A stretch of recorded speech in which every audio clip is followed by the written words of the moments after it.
怎么能确定遇到了爱？是不是只要在他们身边就会紧张不安，或者被自己潮红的面颊出卖？不管电影怎么演，好戏都不会在自己身上上演。相爱的经历对每个人来说都是不一样的，别人会一直说，只有自己知道是不是正确的选择。但好消息是，有科学依据的迹象可以告诉大家是不是坠入了爱河。这支影片就来说说一个人坠入爱河的10个迹象，即使自己并不这么认为。1. 会发现自己在想他们，是不是每次手机响的时候都在想他们？他们是你睡前最后想到的人吗？爱上一个人的时候，会发现很难把他从自己的脑海中抹去，大脑会释放苯丙胺，也被称为爱情药。这种激素促进了与那个人相爱的感觉，通常存在于一些巧克力中，这可能解释了为什么我们如此想要继续吃巧克力，即使我们知道过量摄入巧克力对我们没有好处。2. 自己突然对探索新事物持有了开放的态度。你是不是第一次吃寿司？尽管3年前发誓永远不吃寿司，你有没有开始稍稍改变自己的规则，让别人进入你的生活？当一个人开始爱上另一个人时，会想让他们对自己同样印象深刻，因此会发现自己一直在尝试以前从未尝试过的新事物。如果你现在因为自己的伴侣而开启了新的冒险，那么很有可能你已经爱上他了。3. 他们已经进入了自己的优先列表，他们在你的优先级排名中处于什么位置？对大多数人来说，通常可以说出来的顺序是家庭、朋友、工作等等。然而，如果某人突然之间出现在你的优先列表的前5名，这可能是你爱上了他的迹象。优先级列表可以帮助我们划分生活，把注意力集中在自己爱的人和事上。如果重新安排、重新排列、重新思考自己的生活，很可能会坠入爱河。4. 突然发现他们的怪癖都非常有吸引力，看广告时会看哭，开着灯睡觉。突然之间，所有这些最初让自己质疑另一半选择的怪癖，现在都对自己极具吸引力。慢慢的，但肯定的，会发现自己理解并欣赏他们的怪癖，开始发现他们在各个方面都令人无法抗拒，包括他们的怪癖、独特的幽默感和他们不同寻常的做事方式。如果这些对你来说都是真的，那么你很可能已经开始了你们的爱情之旅。5.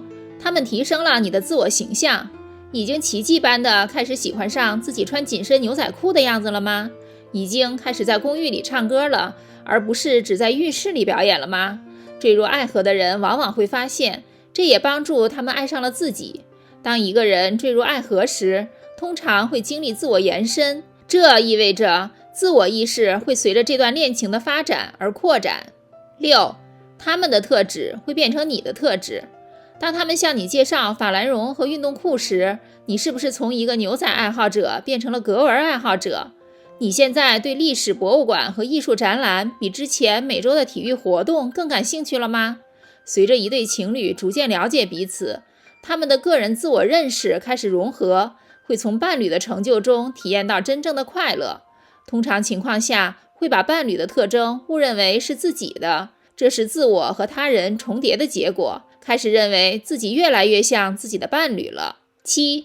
你的朋友们都注意到了，有没有慢慢开始带着他们参加每月和朋友们的电影之夜了？朋友是否开始用他们的名字来取笑你，或评论你和他们的关系了？好吧，朋友可能会看到一些你没有告诉朋友们的事，并权衡他们对你和你另一半关系的想法和意见。你可能会对他们说的那些可爱的事感到惊讶。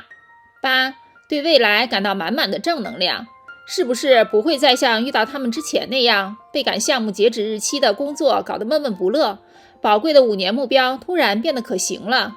爱有能力提升你，它会照顾你的需要，让你回到属于你的地方，把事情做好。你对未来的所有担忧都可以暂时搁置。坠入爱河时，如果有你爱的人在你身边，你遥远的未来似乎没有那么遥远，那么爱的魔法就已经成功了。9. 停不下来的微笑。这些天，无论是满地打滚，还是对着他们发给你的表情包大笑，亦或是仅仅想起你和他们最后一次对话，就是停不下来微笑，对吗？坠入爱河时，大脑会释放大量的快乐荷尔蒙多巴胺，你可能会感到一种渴望和无法停止的微笑。多巴胺水平的增加导致这些生理反应。微笑可以建立起一个反馈循环，开心的时候就会微笑，笑得越多就会越开心。最后一个迹象10，可以感觉到自己对别人有了更多的爱。你和你的伴侣可能不是唯一感受到了新发现的爱的影响的人。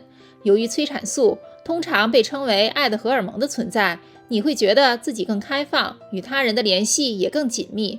2012年的一项研究表明，经历浪漫依恋的人催产素水平更高，至少会持续6个月。它有助于提高在社交场合的自我认知，并增加个性特征，如温暖、信任、利他和坦率。研究表明，激素还会影响亲社会行为。大脑中的奖励中心会改善情绪认知和社会行为，你可能会开始给更多小费，和陌生人展开积极交流的对话，不再记恨。在你的生活中，你知道有谁表现出这里提到的哪个迹象了吗？或者另一方面，你展现出来过哪个迹象吗？欢迎在下面评论区留言，写下你的经验、反馈或建议。如果觉得这支影片有用，一定要点赞并分享给更多小伙伴。别忘了订阅我们的频道并开启小铃铛，这样才能看到我们更多关于心理学和心理健康的影片。参考文献在资讯栏。一如既往，感谢收看，下支影片不见不散啦！